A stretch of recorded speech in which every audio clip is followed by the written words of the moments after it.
Hello दोस्तों, welcome to my YouTube channel. तो आज हम लोग फिर से हिंदी के एक कविता पर बात करेंगे जिसका नाम है उषा। और उषा आपका लिखा गया है शमशेर बहादुर सिंह के द्वारा।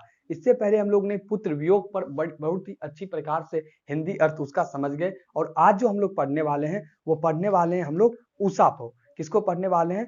उषा। और इसका लेखक है शमशेर बहादुर सिंह। किसी भी चैप्टर को पढ़ने से पहले आपको हम बताए थे उसका लेखक परिचय बहुत ही ज्यादा इंपॉर्टेंट होता है और इससे सवाल पूछा जाता है। तो सबसे पहले हम लोग शमशेर बहादुर सिंह का क्या देखने वाले हैं, लेखक परिचय। उनके बाद हम लोग पढ़ेंगे इस चैप्टर को जो उषा लिखा गया है। उषा सबसे पहले जानिए किसको कहा जाता है। तो उषा कहा जाता है सुबह के समय को। सुबह के समय जिसे भोर बोलते हैं, भोर के समय सूर्य की जो लालिमा छाई रहती है उसी के बारे में कवि क्या करेगा, इसमें वर्णन करेगा। और उस सूर्य की स्थिति को दो तीन चीजों से आपका ये जो है शमशेर बहादुर सिंह क्या करेगा, उसका तुलना करेगा। उन्हीं को इस चैप्टर में सिर्फ पढ़ाया गया है, लिखा गया है, उसी को हम लोग सिर्फ समझेंगे। सबसे पहले हम लोग चलिए देख लेते हैं इसका लेखक परिचय। तो देखते हैं शमशेर बहादुर सिंह का लेखक परिचय में इनका जन्म की बात स्टार्टिंग करते हैं जन्म से। तो जन्म होता है इनका 13 जनवरी 1911 को। वही मृत्यु इनका हो जाता है अर्थात निधन हो जाता है 1993 ईस्वी को।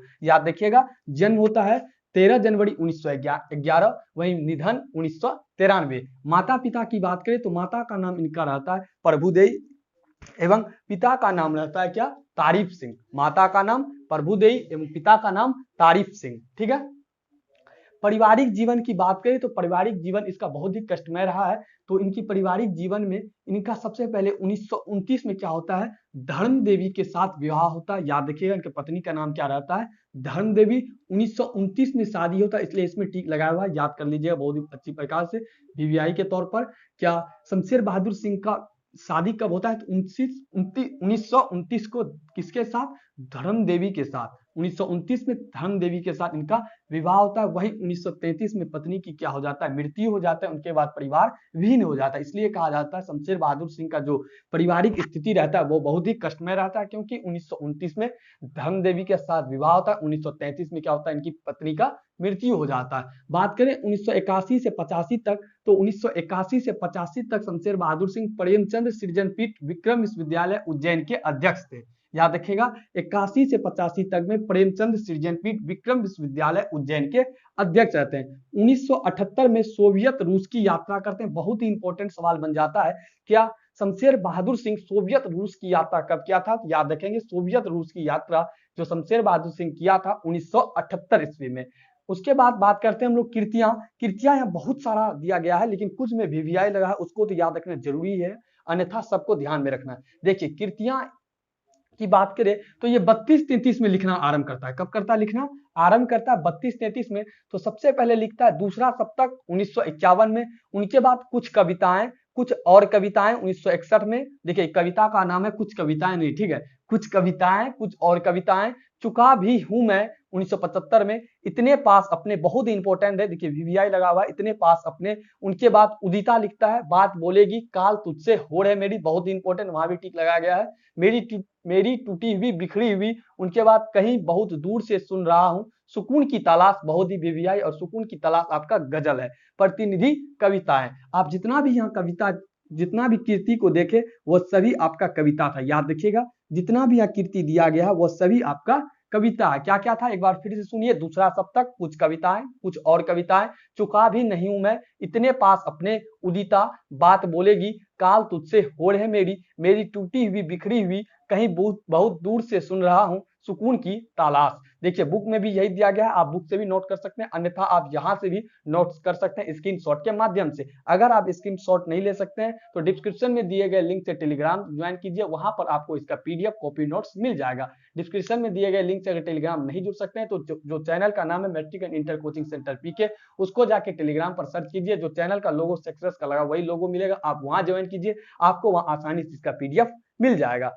अंतिम क्या है, कवियों के कवि कहा जाता है। याद रखिएगा, बहुत ही इंपॉर्टेंट सवाल बन रहा है कि शमशेर बहादुर सिंह को कवियों के कवि भी कहा जाता है। किसको कहा जाता है कवियों के कवि? तो शमशेर बहादुर सिंह को कवियों के कवि कहा जाता है। बहुत ही इंपॉर्टेंट आता है, क्योंकि सवाल यहाँ डायरेक्ट लग रहा है, पूछा जाने की संभावना है। देखिए, लेखक परिचय में इतना ही इसका है, क्या शमशेर बहादुर सिंह के कवियों के कवि कहा जाता है। अंतिम में लिखा गया है उनकी प्रसिद्ध कविता यहाँ क्या है, उषा संकलित है, जिसमें उन्होंने उषा के गतिशील चित्रण बिंबों द्वारा प्रस्तुत किया है। उषा जो भोर का समय होता है, उस समय सूर्य जो निकलता है, उस स्थिति के बारे में यहाँ पर क्या गया है, उसके चित्रण बिंब के द्वारा किया गया है। आखिर सुबह के समय उषा का समय जो होता है वह किस प्रकार से होता है, आसमान में किस प्रकार से लालिमा छाती है, किस प्रकार से तुलना किया, उन्हीं को हमको पढ़ना, बहुत ही छोटा सा कविता है। तो इनका लेखक परिचय बहुत ही इंपॉर्टेंट था और आपको हम बता भी दिए। एक बार चलिए फिर से हम लोग शॉर्ट में देखते हैं। जन्म की बात करें 13 जनवरी 1911, निधन 1993, माता का नाम प्रभुदेवी, पिता का नाम तारीफ सिंह। पारिवारिक जीवन में 1929 में धर्मदेवी से विवाह होता है, लेकिन 1933 में पत्नी की क्या हो जाता है, मृत्यु हो जाता है। 81 से 85 तक क्या रहता है, प्रेमचंद सृंजरपीठ विक्रम विश्वविद्यालय उज्जैन के अध्यक्ष रहता है। 1978 में सोवियत रूस की क्या करता है, यात्रा करता है। कीर्तियां के अंतर्गत क्या क्या सीखते हैं हम लोग, 32 से 33 में क्या करता है, लिखना आरंभ करता है, जिसमें दूसरा सप्तक, कुछ कविता, कुछ और कविताएं। चुका भी नहीं हूं मैं इतने पास अपने उदिता, बात बोलेगी काल तुझसे हो रे मेरी टूटी भी बिखरी हुई, कहीं बहुत दूर से सुन रहा हूं सुकून की तलाश। इसमें जितना वीवीआई लगा, आप वीवीआई के साथ यानी कि उसको निश्चित तौर पर याद रखना है, ये कौन सा किसका कृति है। इतने पास अपने कई बार पूछा गया है और ये सभी कृति आपका क्या है, कविता है। अंतिम में हम लोग जाने क्या कवियों के कवि किसको कहा जाता है, शमशेर बहादुर सिंह को। बहुत ही शॉर्ट परिचय था, आप आसानी से इसका नोट्स बनाकर याद कर सकते हैं। अगर आपको लगे क्या बुक में लेखक परिचय में कुछ और वीवीआई लगे तो आप खुद से उतार के भी उसका नोट्स कर सकते हैं, अन्यथा इतना से भी आपका काम चल जाएगा। आई होप आपको लेखक परिचय पूरी अच्छी प्रकार से क्लियर हो गया होगा। कृतियां कुछ ज्यादा है तो आप उसे 1-2 बार पढ़ेंगे, आ जाएगा ध्यान में, ठीक है। उनके बाद पारिवारिक जीवन इसका बहुत ही कष्टमय रहा, उसको आप देख ही लिए। तो चलिए चैप्टर को पढ़ते हैं। उषा, उषा क्या होता है, सुबह के समय, भोर का जो समय होता है, सिंपल सा भोर का जो समय होता है, उसी के बारे में कवि शमशेर बहादुर सिंह यहाँ पर वर्णन करता है। बहुत ही छोटा कविता, चलिए इसको पढ़ते हैं। प्रातः नभ था बहुत नीला संग जैसे भोर का नभ। प्रातः नभ, नभ मतलब होता आकाश, प्रातः मतलब होता है सुबह का समय। सुबह का समय जो है नभ कैसा लग रहा था, नीले शंख के समान लग रहा था। कब, भोर के समय नभ कैसा लग रहा था, नीले शंख के समान लग रहा था। सवाल बन सकता है भोर के समय कवि को किस प्रकार का आसमान नव लग रहा है, तो नीले शंख के जैसा। राख से लिपा हुआ चौका, कवि को किस प्रकार से लग रहा है, राख से लिपा हुआ जिस प्रकार से चौका होता है उसी प्रकार से सुबह के समय लगता है। चौका क्या होता है, जहां पर खाना बनाया जाता है। जितने भी बच्चे गांव से बिलोंग करते हैं उनको एक बार में समझ में आ गया हो चौका क्या होता है। जो चौका क्या होता है, क्या यहाँ पर खाना बनता है और राख गोबर की मिट्टी के द्वारा उस पर सुबह सुबह क्या किया जाता है, लिपा जाता है। और गांव घरों में ये तो अक्सर आप लोग देख ही सकते हैं। तो क्या लग रहा है कवि को, जिस प्रकार से गांव घरों में खाना बनने के बाद चौका को लगाया जाता है उसी प्रकार से लग रहा है क्या आसमान में कोई सुबह सुबह क्या किया है, चौका लगा दिया है और नीले शंख की समान आसमान लग रहा है। नेक्स्ट लिखता है, बहुत काली सिल जरा से लाल कैसर से जैसे धुल गई हो। लग रहा है कवि को काला सिल जो था, यानी कि भोर कब होता है, जब अंधेरा का वातावरण धीरे धीरे खत्म होने लगता है, उसी को क्या बोलते हैं हम लोग, भोर का समय। तो उससे पहले क्या रहता है, पूरा काला काला सिलवट की तरह लगता है। तो कवि क्या कह रहा है, क्या जो काली सिल था उस पर लगता है कोई जाके क्या किया है, लाल कैसर क्या किया है, धुल दिया है, यानी लाल कैसर घसकर उस पर धुल दिया है। इस प्रकार सुबह का समय लग रहा है, जो रात के समय अंधेरा था आसमान में, अब सुबह के समय क्या लगा है, लाल कैसर से क्या किया है, आसमान को कोई धुल दिया है। नेक्स्ट लिखता है कि सलेट पर या लाल खड़िया चौक मल दी हो किसी ने। जिस प्रकार सलेट पर आप लोग देखते होंगे खड़िया, लाल खड़िया को कोई घस देता है तो लालिमा छा जाता है, उसी प्रकार से कवि को लग रहा है कि जिस प्रकार से सलेट पर कोई खड़िया घस देता है तो लालिमा छा जाता है, उसी प्रकार से सुबह के समय पर आकाश में जो काली सिलवट से तुलना किया गया है, तो आकाश के काली सिलवट जो था उस पर लाल कैसर जो घस दिया है वह लग रहा है किसी सलेट पर लाल खड़िया को घस दिया गया है। नेक्स्ट लिखता है, नील जल में या किसी के गौर झिलमिल दे जैसे हिल रही हो। जब देखिएगा आप भोर का समय जो होता है, ऊंचा का समय, यानी जिस समय सूर्य निकलता है तो उस समय देखिएगा जो लालिमा छाया रहता है, तो उसमें लगता है किसी का शरीर क्या करता है, पूरा चकमक एकदम झिलमिला रहा, चकाचौंध तरीके से वह लगता है किसी का शरीर झिलमिल झिलमिल कर रहा है। नेक्स्ट लिखता है, और जादू टूटता है उषा का अब सूर्योदय हो रहा है। और ये जादू जो होता है, जो लालिमा छाया रहता है, जो आपका लाल केसर के समान लगता है, वह कब टूटने लगता है, जब आपका सूर्योदय पूरी ठीक प्रकार से हो जाता है तो पूरा जो उषा का ये जादू होता है, पूरा जादुई रंग के जैसा जो लाल केसर के समान जो इस प्रकार लगता है, वह सब क्या होता है, धीरे धीरे वह सब टूटने लगता है। अर्थात सवाल ये भी पूछा जा सकता है, क्या उषा का जो जादू होता है वह कब टूटता है? तो याद रखिएगा, उषा का जादू सूर्योदय के समय टूटता है। जब सूर्योदय होने लगता है तो जल जो लालिमा आपको आकाश में दिखती है, भोर के समय जो दिखती है आप देखिएगा वो दिखाई नहीं देता है। इसलिए कहा जाता है उषा का जो जादू होता है वह कब टूटता है? तो सूर्योदय के बाद उषा का जादू टूटने लगता है। तो यहीं पर आपका ये चैप्टर क्या हो जाता है, खत्म हो जाता है। तो चैप्टर में यही बताया गया है कि सुबह के समय आसमान का जो बिंब होता है उन्हीं को सिर्फ समझाया गया है और उसी को थोड़ा सा तुलना किया गया, नीले संग से तुलना किया, राख से लिपा हुआ चौका से तुलना किया है, उनके बाद काली सिल्वर से तुलना किया है, जैसे कि लाल खड़िया से कोई लगता है घस दिया है, उसी प्रकार से लग रहा है आसमान में कोई लाल केसर से घस दिया है। और सुबह के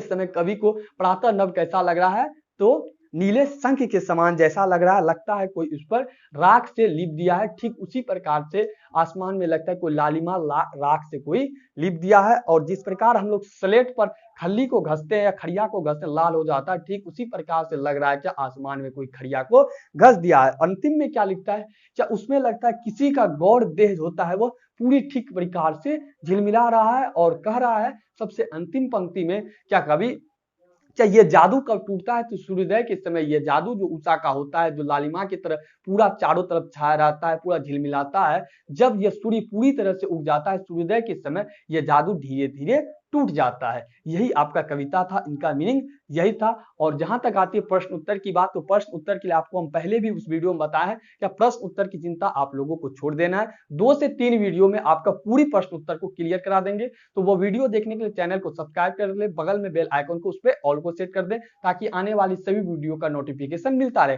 देखिए आपको जो हम प्रश्न उत्तर देंगे वो एग्जाम से 3-4 माह पहले, क्योंकि पहले अगर चैप्टर कंप्लीट रहेगा तो आसानी से प्रश्न उत्तर बन जाएगा। इसलिए आप पहले चैप्टर कंप्लीट कीजिए, लेखक परिचय को पूरा अच्छी प्रकार से कंप्लीट कर लीजिए। उनके बाद हम आपको 25 से 30 क्वेश्चन में पूरी बुक काव्यखंड गद्यखंड दोनों का क्लियर करवा देंगे, क्योंकि 5 लघु रहता है 3 दीर्घ रहता है। तो 5 लघु के लिए 25 से 30 क्वेश्चन पूरी बुक से काफी हो गया।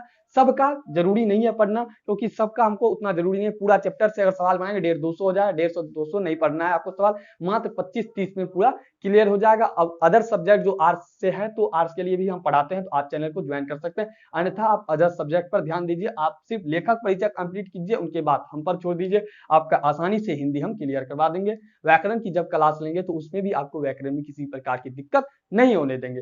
सिर्फ आप किताब से लेखक परिचय को कंप्लीट कीजिए, 1-2 बार कविता को पढ़िए। तो मिलते हैं नेक्स्ट वीडियो में नेक्स्ट लेक्चर के साथ, तब तक के लिए इजाजत। Thank you all of you, thanks for watching. और वीडियो अच्छी लगी है तो वीडियो को लाइक अवश्य कर दे और हमें जरूर एक कमेंट करें और अन्य 2-4 बच्चों के पास जरूर शेयर कर दे ताकि सभी को इस फ्री बैच का लाभ मिल सके। तो मिलते हैं नेक्स्ट वीडियो में।